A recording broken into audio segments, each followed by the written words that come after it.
தீபம் விளக்கேற்றும் எண்ணெய், ஒரு தெய்வீக அனுபவம். அன்புள்ள மகர ராசி அன்பர்களே வணக்கம். சூரிய பேச்சு பலன்களை நாம் காணலாம். மகர ராசி அன்பர்களுக்கு ஆகஸ்ட் 18ஆம் தேதி சூரிய பகவான் 8ஆம் இடம் அஷ்டமத்தி ஸ்தானத்திற்கு 8ஆம் இடத்திற்கு வருகிறார்.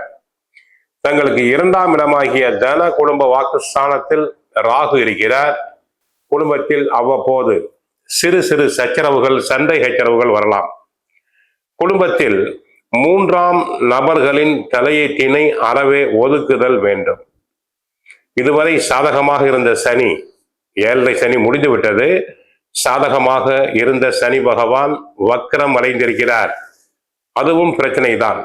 தொழில்துறை அன்பர்கள், வியாபாரிகளுக்கு சற்று லாபம் குறையக்கூடும். தொழிலில் பார்ட்னர்ஸ்களுக்குள் பிரச்சனைகள் வரலாம். தொழிலாளர்களுடைய ஒத்துழைப்பு குறையலாம். ஆக சனியினால் இன்னும் 4 மாதங்களுக்கு பிரச்சனைகள் உண்டாகும். 6ஆம் இடத்தில் செவ்வாய் சாதகம். ரியல் எஸ்டேட் துறை அன்பர்களுக்கு லாபம் பெருகும். வீடு கட்ட ஆசைப்படுபவர்கள் தாராளமாக கட்டலாம். இடம் வாங்கி போடலாம். சகோதர ஒற்றுமை ஓங்கும். உழைப்பு அதிகமாக இருக்கும். பில்டிங் கான்ட்ராக்டர்களுக்கு லாபம் பெருகும். 7ஆம் இடத்தில் குரு இருக்கிறார். தங்கள் ராசி மகர ராசியை பார்க்கிறார். பெண்களுக்கு சுபகாரிய பேச்சுக்கள் நல்ல விதத்தில் முடியும். பெண்களுக்கு மனதிற்கு பிடித்த இடத்தில் வரன் அமையும். பண வரவுகள் உண்டு. 8ஆம் இடத்தில் சூரியன் வந்திருக்கிறார்.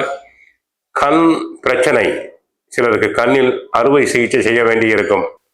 ஒற்றை தலைவலி, இஎன்டி ப்ராப்ளம் வரலாம். 8ஆம் இடத்தில் புதன், நரம்பு தளர்ச்சி, நரம்பு சம்பந்தப்பட்ட உபாதை வரலாம். 8இல் கேது, பெண்களுக்கு வயிறு சம்பந்தப்பட்ட உபாதைகள் வரலாம். ஆக அஷ்டமத்தில் சூரியன், புதன், கேது இணைவு நல்லதல்ல. உடலை நன்றாக பரிசோதனை செய்து கொள்ள வேண்டும்.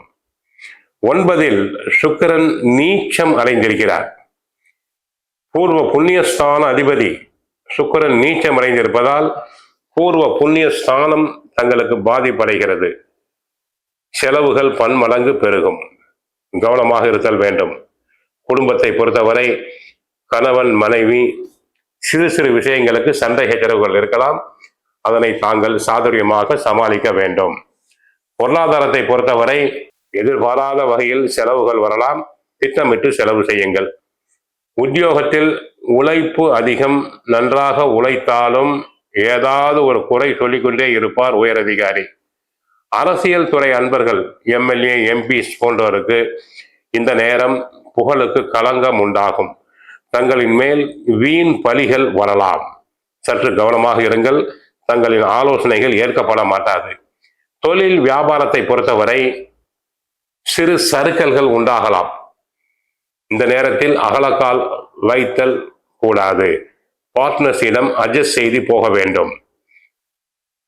பிறப்பு ஜாதகத்தில் சூரியன் நீச்சமடைந்திருந்தால் சிவன் கோயிலுக்கு சென்று சூரியனுக்கு ஒரு பரிகாரம் செய்து கொள்ளுங்கள்.